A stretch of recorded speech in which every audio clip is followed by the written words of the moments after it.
In this video, we will learn how to create a mirrored copy of selected 3D objects across a mirroring plane.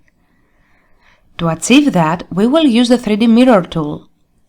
The 3D Mirror tool can be found in the Modify panel of the Home ribbon. Alternatively, you can type 3D Mirror in the command line and press Enter to activate the tool. Once the tool is active, I have to select the objects I want to mirror and press Enter. The default method for mirroring objects is to define 3 points. In this example, I have created some lines in advance to use as guides when defining the points of the mirroring plane, so you can see clearly where I click. Now a message prompts me to specify the first point of the mirror plane, so I will click on the first endpoint of the horizontal line to define it. After that, I need to specify the second point of the mirror plane, so I will click on the intersection of the lines. Finally, I will click on the end point of the second line to specify the third point of the mirror plane. As soon as I fully define the mirror plane, a message appears asking me if I want to delete the original objects. If I select yes, only the mirrored copy will remain, and if I select no, both the original and the copy will remain. In this case, I will select no, and notice that the mirror is complete. When you use the 3D Mirror tool, there are several methods for defining the mirror plane. I will activate the 3D Mirror tool again, select the object and press Enter. At this point, you can see all the available options for the definition of the mirror plane on the command line. The first option, which is the Object option, uses the plane of a selected planar object as the mirroring plane. The planar object can be a 2D polyline, a circle, or an arc. So I will select the Object option, and then I will click on the circle and press Enter.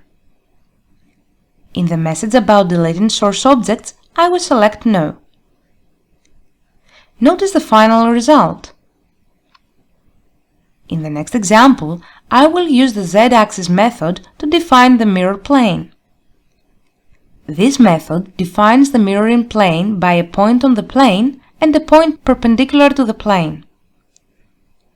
To get a better picture of how this works, I will activate the 3D Mirror tool again, select the object that is in the drawing area, and press Enter. Then, from the options that appear in the command line, I will select the Z-axis option. To specify a point on the mirror plane, I will click on the left lower corner of the object. Then, to specify a point on the Z-axis of the mirror plane, I will move the cursor perpendicularly to the plane, and using the reference line that appears, I will click to define it. Again, I will select not to delete the original object, and notice how the mirrored copy was created. Now I will delete the mirrored copy I just created and activate the 3D Mirror tool again to repeat the mirroring of the object. I will select the object, press Enter, and then select the last option from the command line.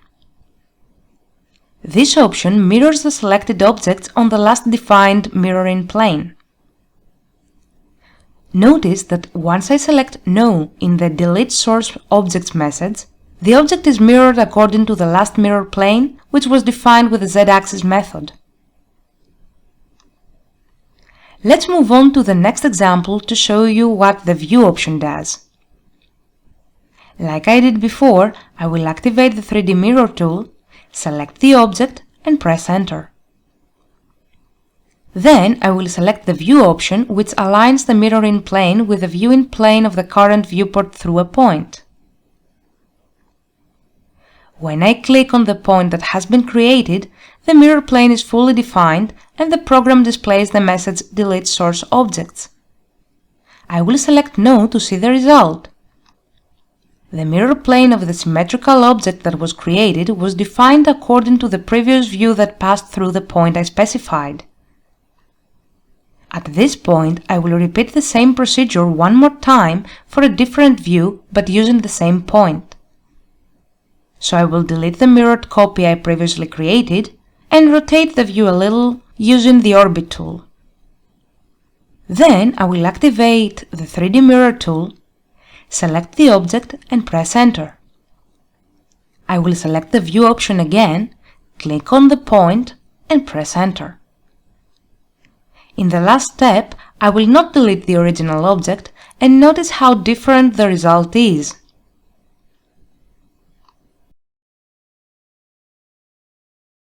In the last examples, I will show you the XY, YZ and ZX options, which align the mirroring plane with one of the standard planes XY, YZ or ZX respectively through a specified point. Once I activate the 3D Mirror tool, I will select the object and press Enter. Then, I will select the XY option to align the mirror plane with the XY plane. Since I need a point to fully define the mirror plane, I will click on the lower corner of the object. I won't delete the source object and notice the result. Now I will undo the last mirror to move on to the YZ option. As you may have already understood, the YZ option aligns the mirror plane with the YZ plane. So I will activate the 3D Mirror tool once again, select the object and press Enter. Then I will select the YZ option and click on the lower corner of the object. Again, I won't delete the original object. Notice the final result. It's time to undo the mirror and move on to the ZX option. As expected, the ZX option aligns the mirror plane with the ZX plane. I will activate the 3D Mirror tool one last time, select the object and press Enter. Next, I will select the ZX option and click on the lower corner of the object. Again, I won't delete the original object and proceed to see the result.